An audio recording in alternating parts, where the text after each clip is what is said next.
Hello everyone, welcome to the YouTube classes of English Grammar and English Speaking Improvement। तो आज मैं आपके लिए लेकर आई हूँ कुछ अलग तरह के वर्ड मीनिंग्स। डेली लेकर आती हूँ, लेकिन आज के जो आपके वर्ड मीनिंग है वो आपके सब्जेक्ट्स पर बेस्ड है, यानी कि आप जो सब्जेक्ट पढ़ते हैं, जो विषय पढ़ते हैं, उनके हिंदी नाम आपको बताए जाएंगे। बहुत से सब्जेक्ट ऐसे होते हैं, विषय ऐसे होते हैं, आप उनको पढ़ते हैं लेकिन आपको उनका हिंदी मीनिंग नहीं पता होता, कौन से सब्जेक्ट को हिंदी में हम क्या कहते हैं। पता भी होता है तो प्रॉपर नहीं पता होता। ठीक है, so today we will learn something special word meaning about your subjects. देखिए, हिंदी को हिंदी में हिंदी ही कहते हैं, इंग्लिश में भी स्पेलिंग हिंदी में ही लिखते हैं। ठीक है,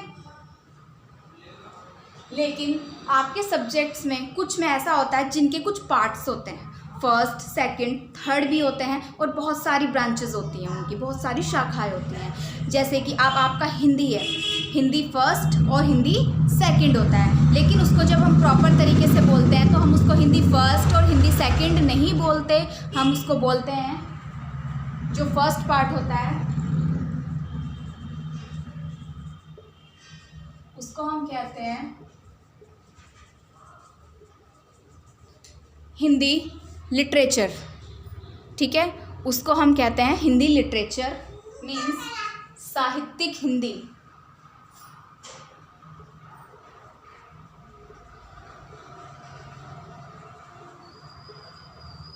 जो आपका सेकंड पार्ट होता है, हिंदी सेकंड कहते हैं, उसको हम कहते हैं हिंदी ग्रामर।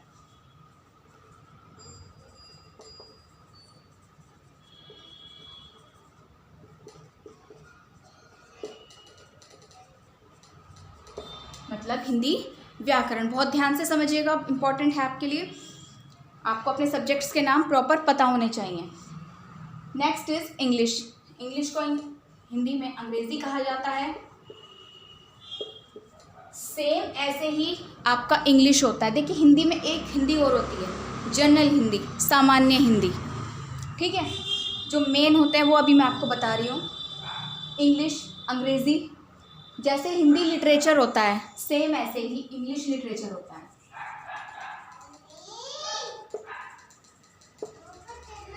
ठीक है, इंग्लिश लिटरेचर होता है। जो सेकंड पार्ट होता है हिंदी ग्रामर की तरह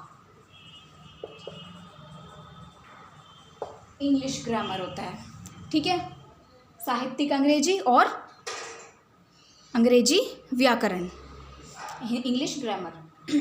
नेक्स्ट होता है आपका मैथ्स। मैथ्स को हिंदी में क्या कहते हैं, सभी जानते हैं आप, गणित। इसमें भी पार्ट्स हो सकते हैं, फिलहाल मैं यहाँ पर आपको 2 बता रही हूँ, हो सकता है और भी पार्ट्स आगे आपको पढ़ने के लिए मिले। फर्स्ट आता है जैसे आपका हायर मैथ, हायर मैथ्स, उच्च गणित, इसको कहेंगे उच्च गणित। एक होता है आपका एलिमेंट्री मैथ्स,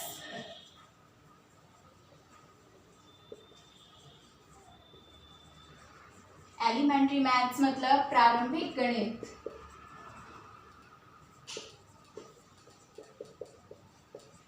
प्रारंभिक गणित। अब हायर मैथ कहाँ आता है, एलिमेंट्री मैथ्स कहाँ पढ़ा जाता है, ये आप सभी जो स्टूडेंट्स 10+ हैं या 8+ हैं वो जानते होंगे। ठीक है, 8th क्लास के बाद के जो स्टूडेंट हैं या 10th के बाद के जो हैं उनको अच्छे से पता है। ठीक है, अब एक चीज़ और ध्यान रखिए जरा, मैथ्स की स्पेलिंग में, मैथ्स की जो पूरी स्पेलिंग होती है वो होती है मैथमेटिक्स। पूरी स्पेलिंग जो होती है वो होती है मैथमेटिक्स। आप हमेशा मैथ्स क्यों लिखते हैं, कभी आपने ध्यान दिया कि मैथ्स क्यों लिखते हैं, एस क्यों लगाते हैं? क्या मैथ का प्लूरल होता है मैथ्स? नहीं, आधे स्टूडेंट यही सोचते हैं मैथ का प्लूरल मैथ्स होता है, ऐसा कुछ नहीं है। मैथ में एस जुड़ा हुआ है, because the full form is mathematics, इसलिए हम शॉर्ट में मैथ्स लिखते हैं, कभी भी मैथ नहीं लिखते, एस जरूर लगाते हैं। नेक्स्ट आपका साइंस। साइंस की इतनी सारी ब्रांचेज हैं, मैं यहाँ पर मेंशन नहीं कर सकती। जो मुख्य रूप से मेन आप पढ़ते हैं सबसे पहले, वो मैं आपको बता रही। सबसे पहले तो साइंस को हिंदी में क्या कहते हैं, विज्ञान। 3 ब्रांचेस बता रही हूँ मैं, इसके 3 पार्ट बता रही हूँ आपको।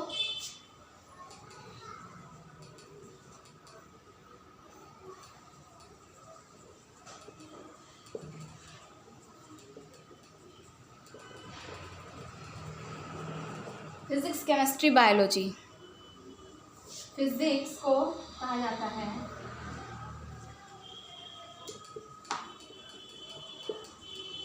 भौतिक विज्ञान, केमिस्ट्री को रसायन विज्ञान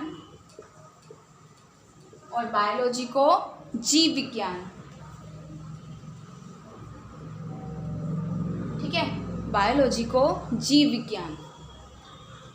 साइंस की तीन पार्ट मैंने आपको बताया। अब आता है आपका एसएसटी, सामाजिक अध्ययन। एसएसटी मतलब सामाजिक अध्ययन या सामाजिक विज्ञान भी कहते हैं। सोशल साइंस होता है और सोशल स्टडी, दो होते हैं। ठीक है,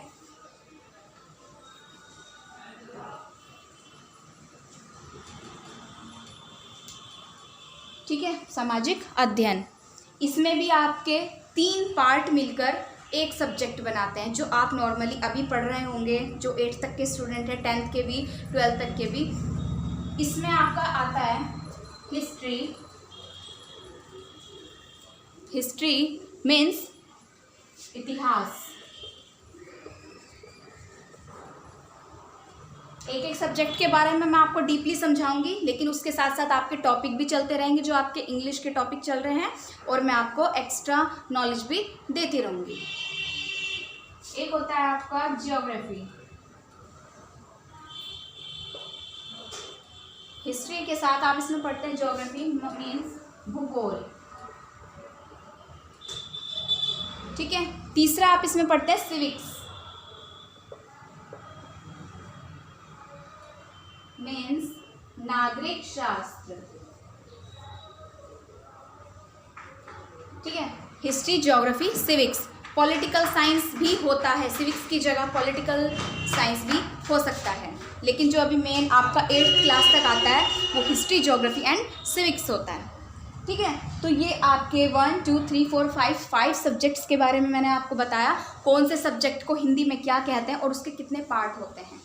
मुख्य रूप से होते तो इनमें भी अभी आगे बहुत सारे पार्ट होंगे, बहुत सारी इनकी ब्रांचेस होंगी। जो मुख्य रूप से प्रारंभिक अवस्था में आप पढ़ते हैं वो ये पढ़ते हैं। तो चलिए इसी के बाद हम शुरू करते हैं अपना आज का इंग्लिश का टॉपिक, जो हमारा ग्रामर में चल रहा था। ग्रामर में हम जो पढ़ रहे थे उससे आगे का आज देखेंगे। ठीक है, आप चाहे तो इनको नोट कर सकते हैं। देखिए, हमारा चल रहा था ग्रामर में पार्ट्स ऑफ ग्रामर, व्याकरण के भाग, इंग्लिश ग्रामर के पार्ट्स पढ़ रहे थे हम। उसमें हमारा फर्स्ट चल रहा था ऑर्थोग्राफी।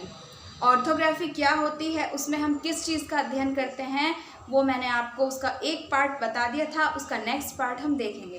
पहला पार्ट मैंने आपको बताया था ऑर्थोग्राफी में, यानी कि वर्ण विचार में हम वर्णमाला से संबंधित बातें पढ़ते हैं। उसमें मैंने आपको वॉल्स पढ़ा दिए थे। आज हम पढ़ेंगे कॉन्सोनेंट। कॉन्सोनेंट की डेफिनेशन देखिए, the letters which cannot be pronounced without the help of any vowels is called consonant। means consonant यानी कि व्यंजन, जिन्हें बोलने के लिए, जिनका उच्चारण करने के लिए हमें किसकी आवश्यकता होती है, किसी अन्य स्वर की, अन्य वाउल्स की आवश्यकता होती है, वो कॉन्सोनेंट या व्यंजन कहलाते हैं। सेम यही परिभाषा हमने हिंदी ग्रामर में भी पढ़ी है, हिंदी व्याकरण में, यही हम पढ़ेंगे इंग्लिश में। ठीक है, जो वर्ण या अक्षर किसी दूसरे स्वर की सहायता से बोले जाते हैं, जिन्हें बोलने के लिए हमें स्वरों की आवश्यकता होती है, वो व्यंजन कहलाते हैं। व्यंजन कौन कौन से होते हैं देखिएगा, ये होते हैं आपके कॉन्सोनेंट। कौन से? इन 5 वाउल्स को छोड़कर, A-E-I-O-U, इन 5 वाउल्स को छोड़कर जितने भी आपके इंग्लिश अल्फ़ाबेट के लेटर बचते हैं वो सब होते हैं consonant. These are consonants. Okay, ध्यान से देखेंगे। 1 2 3 4 5 6 7 8 9 10 11 12 13 14 15 16 17 18 19 19 है। ध्यान देने वाली बात है, ध्यान से देखिएगा। बहुत सबसे इम्पोर्टेंट पार्ट अब समझने वाले हैं आप ऑर्थोग्राफी का। ठीक है, 19 है। 5 हो गए वाउल्स, 5 हो गए वाउल्स। तो टोटल कितने हुए? 24 हो गए। 19 + 5 कितने लेटर हो गए टोटल? 24। और बताए कितने गए हैं? इंग्लिश अल्फ़ाबेट में 26 लेटर बताए गए हैं, लेकिन यहाँ आप देखेंगे 24 ही लेटर्स बैठते हैं। 5 तो वोवल्स निकाल लिए, उसके वोवल्स के बाद जितने बचे वो हो गए हमारे कॉन्सोनेंट। 19। इसका मतलब इनमें कुछ मिस कर दिया मैंने, लिखने में कुछ छोड़ दिया है। आप ज़रा ध्यान देंगे क्या छोड़ा है और क्यों छोड़ा है। यहाँ से सीक्वेंस में है S T, U पर आ गया V, W नहीं है, यहाँ लिख देंगे W नहीं है, X के बाद Y नहीं है। तो अब समझ में आया ये 24 क्यों काउंट हो रहे थे, बिकॉज 2 कॉन्सोनेंट 2 लेटर तो हमने छोड़ ही दिए थे। अब क्यों छोड़ दिए थे, चलिए वो मैं आपको बताती हूँ। हमारे W और Y हम कह सकते हैं कि हम इन्हें स्वर भी कह सकते हैं और इन्हें हम व्यंजन भी कह सकते हैं। मीन्स इन्हें वाउल्स भी कह सकते हैं और कॉन्सोनेंट भी कह सकते हैं। किस तरीके से कह सकते हैं, चलिए हम आगे देखते हैं। देखिए, सबसे पहले तो आपको पता होना चाहिए जो W और Y होते हैं वो सेमी वॉल्स कहलाते हैं। जो W और Y होते हैं वो हमारे सेमी वॉल्स होते हैं, मीन्स अर्ध स्वर। अर्ध स्वर मतलब जो आधे स्वर होते हैं, जो स्वर का भी काम करते हैं और व्यंजन का भी काम करते हैं। परिभाषा यही कहती है, the letter which has a vowel quality but consonant function is called semi vowels. Function means जो काम है वो तो कॉन्सोनेंट का है, लेकिन जो क्वालिटी है वो स्वर की यानी वाउल्स की भी है। ठीक है, मतलब दोनों तरीके से काम करता है। अब कब और किन सिचुएशन में काम करता है स्वर और कॉन्सोनेंट में? जब भी W या Y वर्ड की स्टार्टिंग में होंगे तो वो कॉन्सोनेंट हैं। जब भी W और Y किसी भी शब्द के शुरुआत में होंगे, स्टार्टिंग में होंगे, तो वो कॉन्सोनेंट कहलाते हैं। वहाँ पर अगर W और Y बीच में या बाद में हैं, कहीं पर भी हैं, वहाँ पर वाउल्स होते हैं, क्योंकि वहाँ पर वो साउंड देते हैं, ध्वनि आती है उनकी वाउल्स की तरह। ठीक है, इतनी बात समझ में आई? कहाँ होते हैं और क्यों होते हैं? जब W और Y वर्ड के स्टार्टिंग में होते हैं तो वो कॉन्सोनेंट का काम करते हैं। जब W और Y बीच में या लास्ट में हो वहाँ पर वो वाउल्स का काम करते हैं। ठीक है, तो ये था आपका ऑर्थोग्राफी पोर्शन। अब हमारा जो शुरू होगा इसके बाद हम पढ़ेंगे इटमोलॉजी। इटमोलॉजी में हम पढ़ेंगे नेक्स्ट वीडियो में। आज का वीडियो आपको कैसा लगा कमेंट सेक्शन में मुझे कमेंट करके ज़रूर बताइएगा।